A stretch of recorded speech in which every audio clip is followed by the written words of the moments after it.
Hi, holy heck, how are you? It's been a minute, and there's a reason for that. Technical difficulties.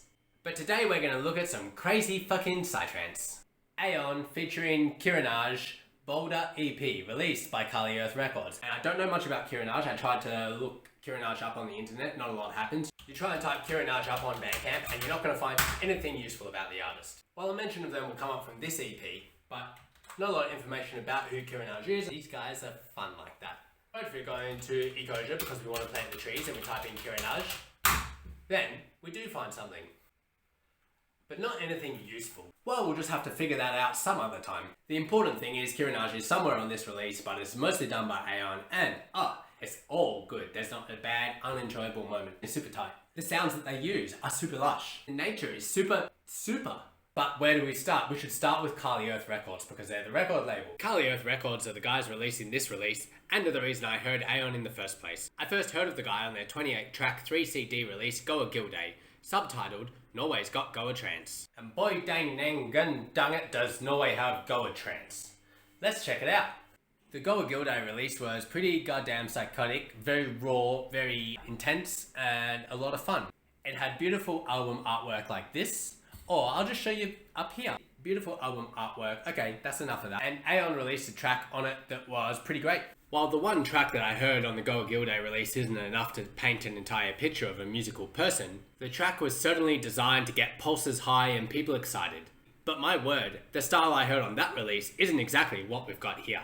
What we have here is, well, something else. Which brings us in to Boulder EP.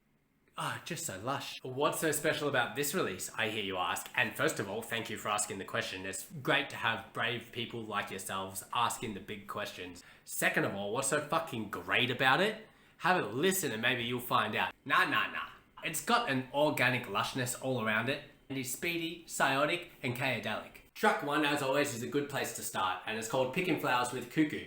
And yeah, you do get a little cuckoo picking flowers when you're listening to this track. First thing you're going to notice for the first 2.5 minutes is the intro. I love when someone puts an intro in a track. An intro is the foundation and it sets the scene. Without an intro, there's no scene. So you want to set a scene for a track. That tells you that that scene is being set because the track's going to start somewhere and some stuff's going to happen and it's going to finish somewhere. An intro achieves that, which is just one of 18 things that's great about an intro. Because I've only heard one track from Aeon, I wasn't sure which way we were going to go. It could have quite honestly been spooky, Proxia style, Salacious, ambient type music, which is here if you want to have a quick look at that. But then the sub bass comes in, and when the sub bass comes in, it's fantastic. Then you get a kick drum, just giving it a little bop over and over. In true fashion, the intro shows up throughout the whole track and is a part of the theme of the whole thing. The main break as well has a reverse bass style thing, and let's talk about reverse bass for a second. Oh, absolutely, we should talk about reverse bass, definitely. Now, what is it about reverse bass that you think is so great? Well, it's like this. Reverse bass hardstyle is just really good music. Reverse bass anything is just top notch. I mean, there's reverse bass hardstyle. And but anyone else who does the stuff, it just sounds good. But I like when other people do the reverse bass as well. It makes it all right. Interesting. And what if we go deeper into that thought? What then? What is it about the reverse bass that you think is all right? Oh, Doc, I don't want to get into all of that. Can you just write me up some prescriptions for my reverse bass, please? Actually, could you write me up 2? Oh, absolutely. 1 prescription coming up. 2 prescriptions. We can do 2 prescriptions too. Well, that's probably too long talking about this 1 20-second part of an 11.5 minute track that may have not actually even been reverse bass. The rest of the track keeps the intensity and the focus, which is impressive for a song that's 8.5 minutes away from being 20 minutes long. Marshall in the Ascendants is the second track and probably fits in the best with the album cover. It would also fit in well with any Sangoma Records compilation release. The speckled sparkles fly around beyond the speed of space travel. It holds a breathy darkness overhead to the point where you can't tell if the aliens are on their way down to abduct you right now or if you've already been abducted and dancing around a bunch of other sweaty abductees right now. While we're talking about dancing, that's exactly where this track would shine, on a big old dance floor. For at-home listening, I prefer less speckle and more big thickness that I can grip in both hands. We'll call it a matter of preference. The sound design is just And then Stage Dive Sensei comes along, and my gonna party. Namaste. This is a uranium-driven meltdown of fun insanity. If you don't lose your mind to this 3 times, then you've overstayed your welcome and need to get out right now. Well, it's been nice. Thank you anyway.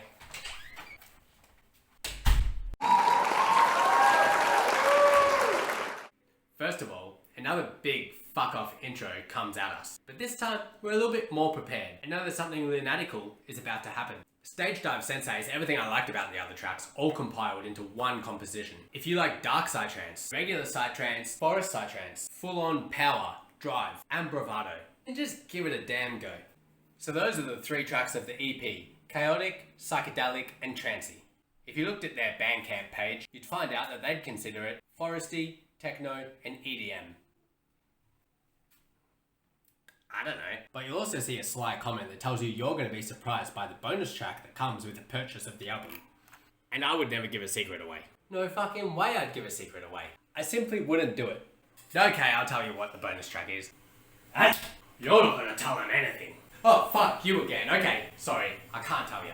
But the damn thing's only 3.51 euros, which is 1.17 euros per track, which is well worth it. Or you can get the CD release. Everyone likes CD releases. And they'll send it to you, and you'll have a full CD length worth of music. But I can't tell you what. But I will say that listening to it gives me feelings akin to